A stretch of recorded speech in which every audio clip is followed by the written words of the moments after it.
Assalomu alaykum. Maktab paytida eng yomon ko'rgan faninglar qaysi bo'lgan? Tarix yomon ko'rardim. Tarix. Sizdachi?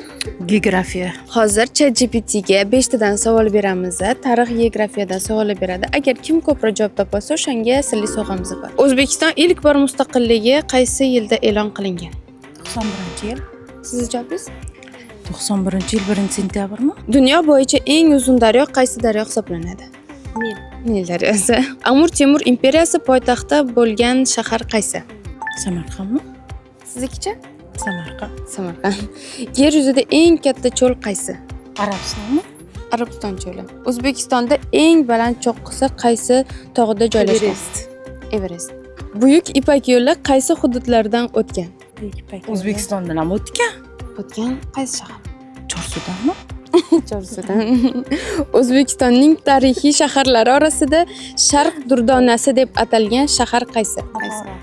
Buxoro. Javoblarimiz ikkita savolimizga to'g'ri javob beribsiz. Siz 3 ta savolimizga to'g'ri javob berdingiz. Shuning uchun shu sovg'ani sizga beramiz. Rahmat. Kulinart eng zo'ri.